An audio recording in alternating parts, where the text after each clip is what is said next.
हरे कृष्णा। आप सभी को कृष्ण जन्माष्टमी की ढेर सारी शुभकामनाएं और बधाइयाँ। श्री कृष्ण जन्माष्टमी लोग बड़ी बेसब्री से इंतजार कर रहे थे। आखिर वो दिन आ ही गया, क्योंकि इस दिन भगवान श्री कृष्ण के भगवान श्री कृष्ण के भक्त व्रत और पूजन करते हैं, ताकि उनकी सभी मनोकामनाएं भगवान श्री कृष्ण की कृपा से पूरी हो। जन्माष्टमी का पर्व इस बार कन्फ्यूजन की जैसी स्थिति बनी हो। ऐसे में आपके लिए जन्माष्टमी शुभ मुहूर्त। जन्माष्टमी का पर्व किस दिन मनाया जाएगा? श्री कृष्ण जन्माष्टमी का पर्व भाद्रपद माह के कृष्ण पक्ष की अष्टमी तिथि को मनाया जाता है। इस विशेष तिथि पर जहां लोग व्रत कर रखते हैं, भगवान श्री कृष्ण के बाल स्वरूप की पूजा करते हैं, क्योंकि शास्त्रों में ऐसा कहा गया है कि इस दिन बाल गोपाल श्री कृष्ण की पूजा करने से व्यक्ति की सभी मनोकामनाएं पूर्ण होती हैं। उन्हें जीवन भर भगवान श्री कृष्ण की कृपा प्राप्त होती हैं। इस दिन भक्त निराहार निर्जल रहकर व्रत रखते हैं। भगवान श्री कृष्ण का बाल स्वरूप लड्डू गोपाल कहलाता है। जन्माष्टमी को कृष्ण जन्माष्टमी या कृष्ण की जयंती या गोकुलाष्टमी भी कहा जाता है। अगर भगवान श्री कृष्ण के जन्मोत्सव की बात करें तो फिर मथुरा वृंदावन की बात ना हो तो ऐसा कोई मतलब हो ही नहीं सकता। श्री कृष्ण जन्माष्टमी को वैसे तो पूरे देश भर में धूमधाम से मनाया जाता है, लेकिन इस दिन वृंदावन और मथुरा में अलग ही बात होती है। ज्योतिषों के अनुसार अष्टमी तिथि की शुरुआत इस बार 26 अगस्त को सुबह 3:39 से शुरू होगी और इसकी समाप्ति 27 अगस्त को सुबह 2:19 पर होगी। अगर देखा जाए तो 26 अगस्त आधी रात के बाद का समय होगा, इसलिए इस बार 26 अगस्त को सारा दिन की अष्टमी तिथि है विराजमान रहेगी। भगवान श्री कृष्ण का जन्म रोहिणी नक्षत्र में हुआ था, इसी वजह से जन्माष्टमी को सदा रोहिणी नक्षत्र में ही मनाया जाता है। रोहिणी नक्षत्र की अगर बात करते हैं तो रोहिणी नक्षत्र की शुरुआत 26 अगस्त को दोपहर 3:55 से होगी और रोहिणी नक्षत्र का समापन 27 अगस्त मंगलवार के दिन दोपहर 3:03 पर होगा। क्योंकि मध्यरात्रि के समय रोहिणी नक्षत्र विराजमान था, उस समय भगवान कृष्ण का जन्म हुआ था, इसलिए 26 अगस्त की मध्यरात्रि को भगवान श्री कृष्ण का जन्मोत्सव मनाया जाएगा। 26 अगस्त को सारा दिन भगवान श्री कृष्ण को समर्पित जन्माष्टमी का व्रत रहेगा। सारा दिन व्रत रहने के कारण आधी रात के समय भगवान श्री कृष्ण को जन्मोत्सव लोग धूमधाम से मनाते हैं, इसलिए ज्योतिषों का भी मानना है कि जन्माष्टमी का पर्व इस साल 26 अगस्त को ही मनाया जाएगा। वहीं पूजा का जो सुमुहूर्त रहेगा वह मध्य रात्रि 12 बजे से लेकर 12:45 के बीच में रहेगा। इसमें भगवान श्री कृष्ण के जन्म के अवसर पर धूमधाम से खुशियां मनाई जाएगी। लड्डू गोपाल का जन्म कराया जाएगा। व्रत का पारण अगले दिन सुबह सूर्योदय होने के बाद किया जाएगा, यानी सूर्योदय होने के जिन्होंने व्रत रखा है वह सूर्योदय होने के बाद पारण करें। अगर आपके अलग परंपरा है, जैसे कोई भक्तजन है मतलब जन्माष्टमी का पूजन करने के बाद 12 बजे के जन्माष्टमी का पूरा पर्व मनाने के बाद अपने व्रत का पालन करते हैं, अन्न ग्रहण कर सकते हैं। आपको सूर्योदय होने के बाद मतलब दूसरे दिन आपको अन्न ग्रहण करना है। अब बात करते हैं कि जन्माष्टमी पूजा में आवश्यक सामग्री के बारे में। लड्डू गोपाल जी के लिए भगवान श्री कृष्ण की आपको क्या करना है, छोटी सी मूर्ति या आपके पास लड्डू गोपाल जी है तो बहुत अच्छी बात है, नहीं तो आप किसी भी प्रतिमा स्वरूप में आप पूजन कर सकते हैं। भगवान की कृष्ण की तस्वीर को भगवान कृष्ण की पूजा करें। झूला झूलाए, मुकुट, आभूषण, बांसुरी, तुलसी के पत्ते, कलश, हल्दी, सुपारी, पान, माखन, चंदन, केसर, गंगाजल, लाल साफ वस्त्र, सफ़ेद वस्त्र, कुमकुम, नारियल, सिक्के, मौली, धूप, दीप, कपूर आदि इन सामग्री को पूजा स्थल पर मंदिर में रख लीजिए, ताकि पूजा करते समय आपको बीच में बार बार उठना ना पड़े, आपको परेशानी का सामना ना करना पड़े। अब जानते हैं कि जन्माष्टमी की बहुत ही सरल और पूजा विधि के बारे में। श्री कृष्ण जन्माष्टमी पर पूजा का विशेष महत्व होता है। इन दिन भक्त उपवास रखते हैं, इसलिए इस दिन का और भी महत्व हो जाता है। किसी कारण से उपवास नहीं रख पाते हैं तो उनके लिए पूजा का शुभ अवसर है, पूजा कर सकते हैं। इस अवसर आप पूजा करके भगवान श्री कृष्ण की बड़ी आसानी से मतलब मनोकामनाएं भगवान श्री कृष्ण अपने भक्त की कर देते हैं। ऐसे में पूजा को पूरे विधि विधान के साथ करना बहुत ही महत्वपूर्ण होता है। श्री कृष्ण जन्माष्टमी के दिन लोगों को सुबह सवेरे सूर्योदय से पहले उठकर स्नान करना चाहिए। फिर यदि व्रत रखा तो व्रत का संकल्प लेना चाहिए। सुबह के समय आप भगवान श्री कृष्ण की साधारण विधि से पूजा कर सकते हैं, क्योंकि मध्य रात्रि के समय विशेष पूजा अर्चना की जाती है। इस दिन पूरे दिन उपवास रखा जाता है। जला फलाहार के साथ आप रख सकते हैं। अगर बीच में फल या जल का सेवन भी कर लेते हैं तो कोई दिक्कत की बात नहीं है। यदि निर्जल रखना चाहते हैं तो आप उस तरीके से रख सकते हैं। फिर दिन भर पानी पीकर भी आप रख सकते हैं। अगर आप पानी नहीं पीना चाहते हो तो बगैर जल के ग्रहण किए भी आप रख सकते हैं। शाम के समय एक बार विधि विधान से आप सूर्योदय के बाद पूजा करें। मध्य रात्रि के भगवान श्री कृष्ण की प्रतिमा को किसी पात्र में रखकर दूध, दही, शक्कर, शहद और घी में पंचामृत का स्नान कराएं। पंचामृत से स्नान कराने के बाद एक बार फिर से उन्हें गंगा जल में स्नान कराएं।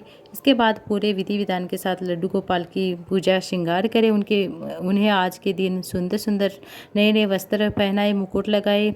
इसके बाद वे जयंती चंदन की माला पहनाए और तुलसी की माला पहनाए और बहुत सारी जैसे झूला झुलाए, भगवान के भोग लगाए। नंदलाला को आज के दिन माखन, मिश्री, मेवे, माखन, खीर या पिंजरी का आदि का भोग लगाए। तुलसी पत्ते अवश्य डालें। जो भी आप भोग तैयार करें उसके ऊपर आप जो भी भोग आप भगवान को चढ़ा रहे हैं, मंत्रों का जप करते भगवान श्री कृष्ण का अच्छे सुंदर आरती करें, कपूर से आरती करें और अंत में उन्हें प्रणाम करते अपनी मनोकामना मांगे।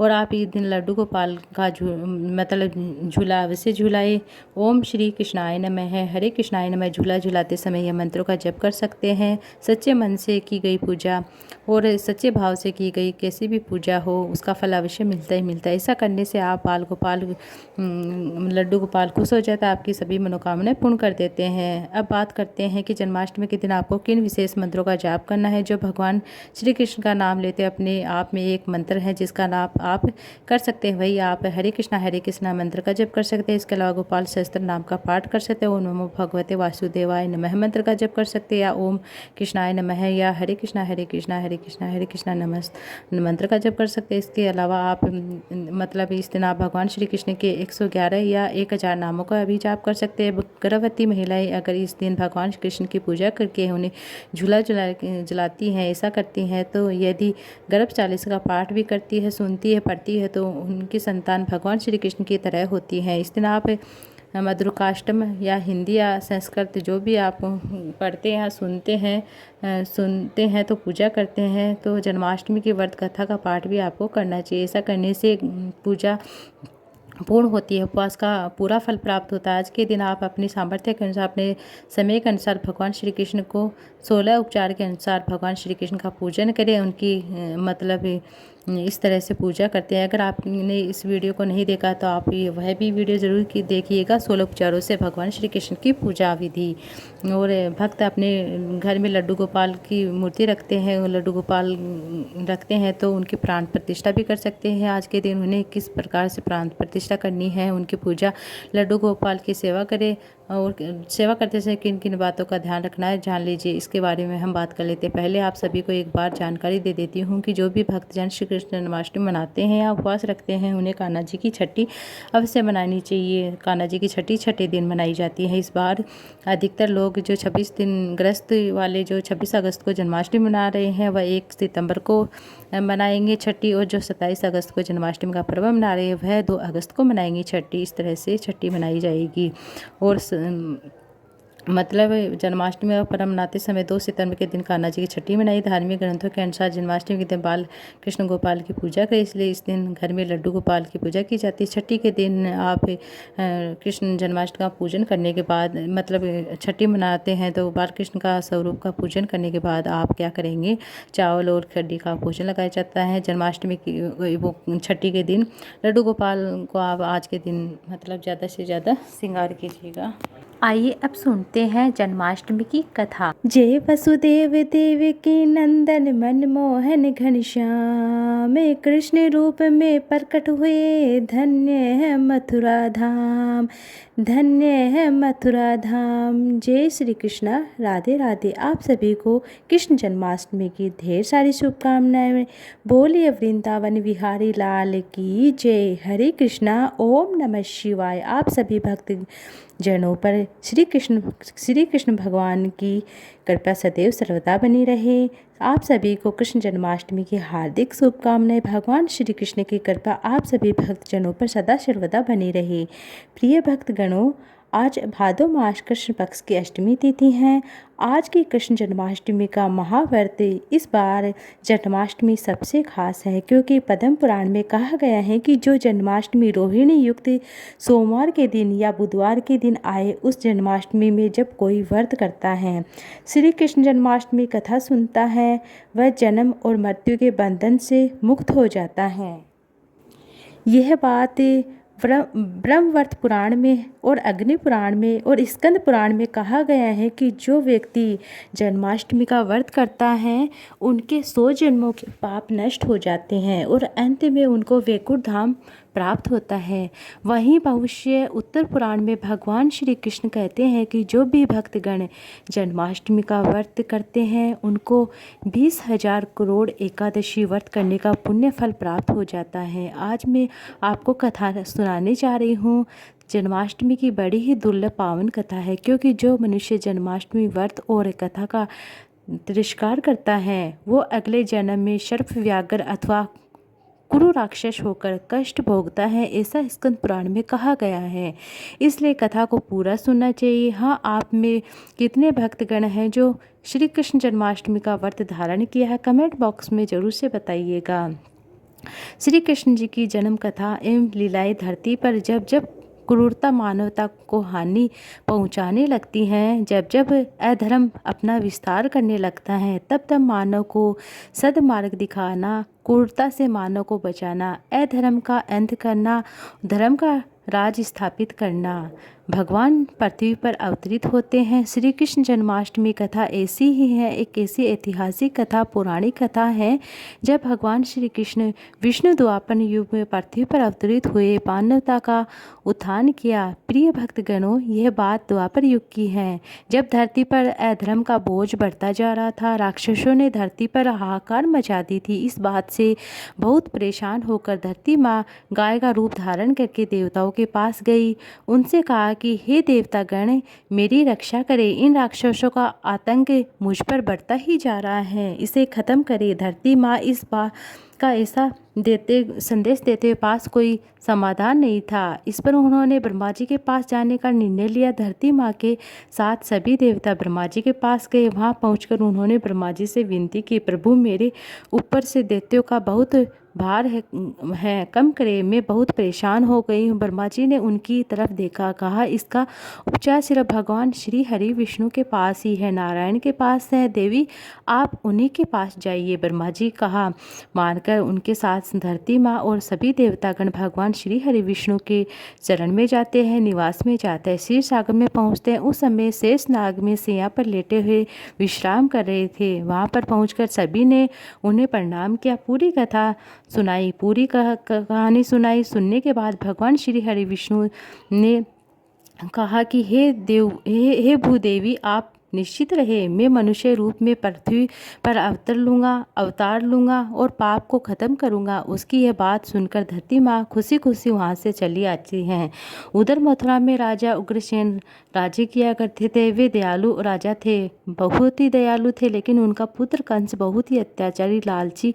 देवकी मथुरा के राजा उग्रसेन से भाई देवकी कन्या भी कन्या थी। कंस अपनी छोटी चचेरी बहन देवकी से अत्यंत ही स्नेह करते थे। देवकी सूर्यपुत्र वसुदेव को ब्याही गई थी। जब उनका विवाह वसुदेव से हुआ तो कंस स्वयं रथ आकर अपनी बहन को छोड़ने जा रहा था, ससुराल पहुंचाने के लिए चला। तब कंस रथ हाँक रहा था, तभी मार्ग में आकाशवाणी हुई कि हे मूर्ख कंस, तू जिसे इतने प्रेम से पहुंचाने जा रहा है, उसी का 8वां बेटा तेरा वध करेगा। आकाशवाणी सुनते ही कंस वहीं पर रुक जाता है, बहन के प्रति सारा प्रेम समाप्त हो जाता है।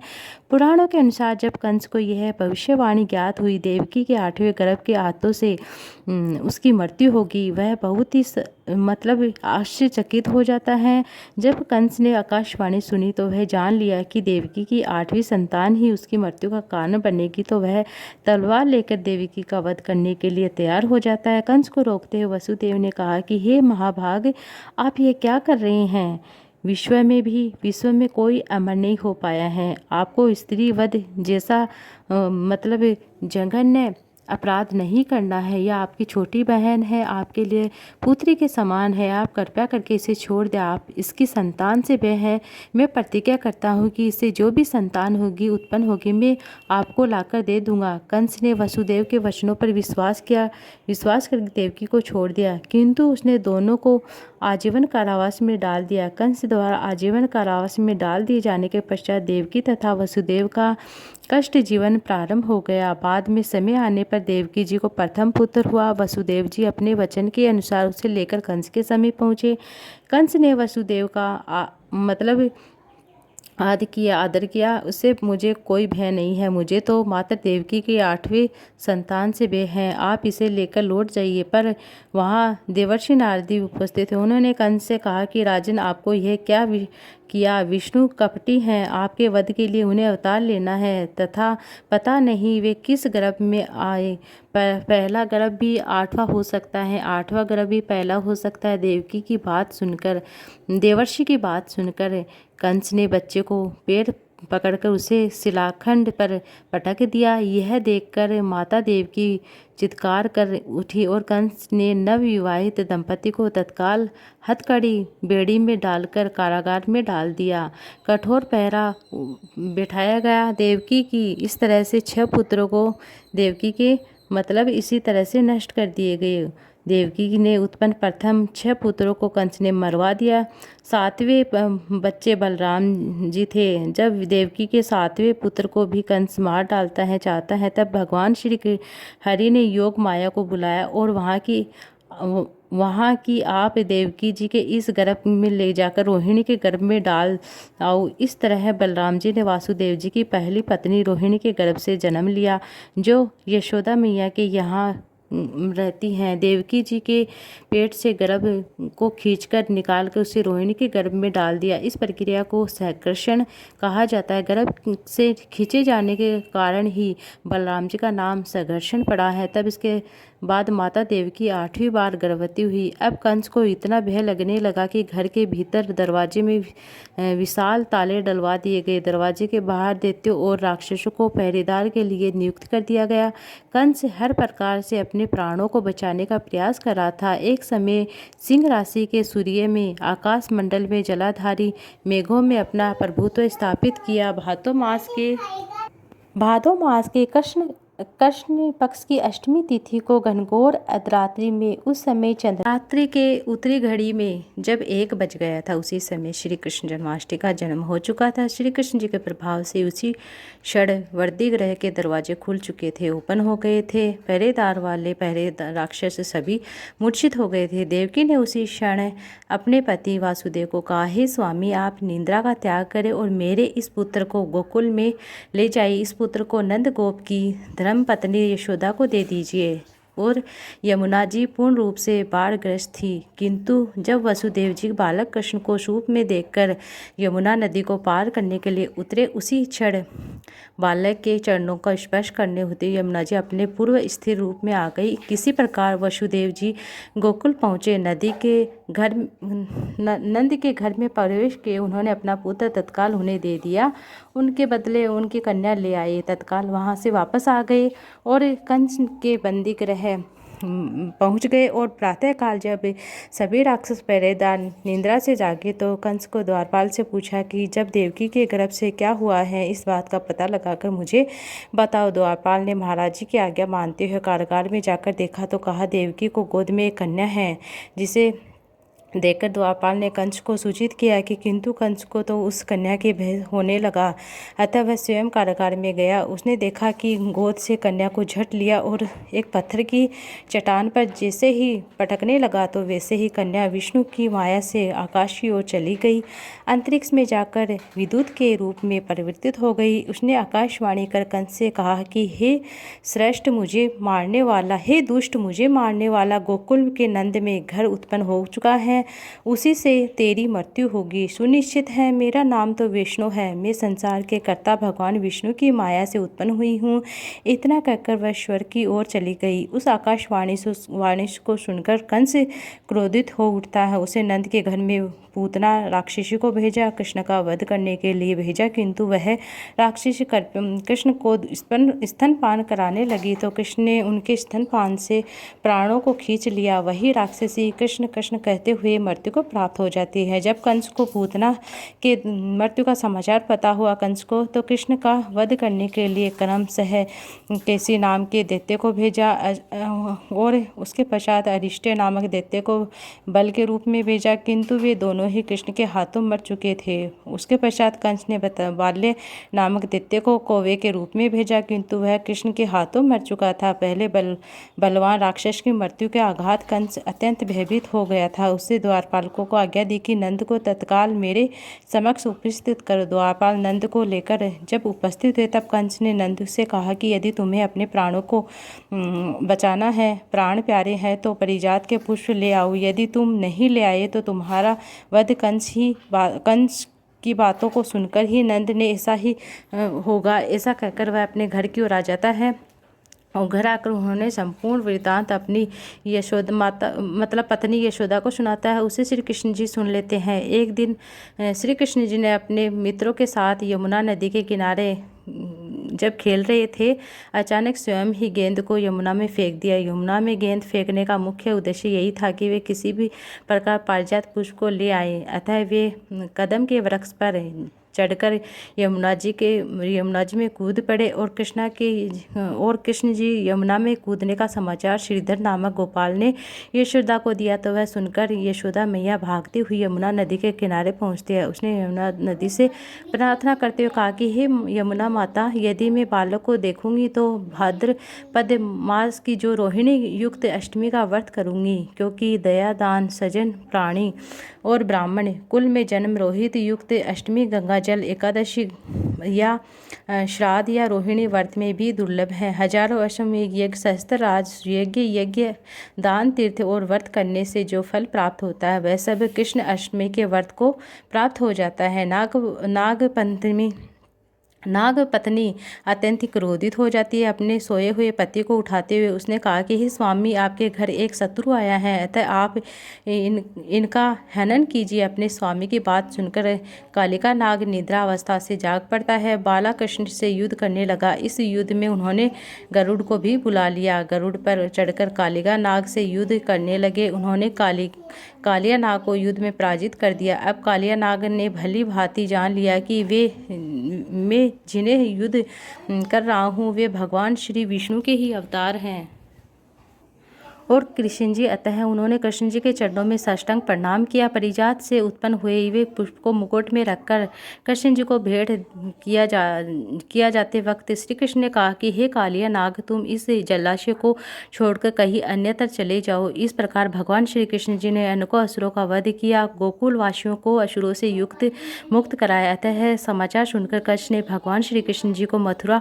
बुलाया, उसे मल्ल युद्ध करने के लिए प्रेरित किया। तब भगवान श्री कृष्ण ने कहा कि हे दुष्ट अधर्मी दुरा, मैं इस महायुद्ध स्थल पर तुमसे युद्ध कर तेरा वध कर संसार को तुझसे मुक्त करूँगा। यह कहते हुए श्री कृष्ण ने कहा, केसों को पकड़ लिया और कंस को घुमाकर पृथ्वी पर पटक दिया। इससे वह मृत्यु को प्राप्त हो जाता है। कंस के मरने पर देवताओं ने शंख नाद किया और पुष्प की वर्षा की और उपस्थित समुदाय की श्री कृष्ण जी की जय जयकार करने लगे। कंस की मृत्यु के बाद नंद देव और वसुदेव यशोदा इस संसार के सभी प्राणियों ने हर्षपूर्वक मनाया। इस कथा को सुनने के पश्चात आरती अवश्य कीजिए। बाकी बिहारी की आरती आप अवश्य सुनिएगा।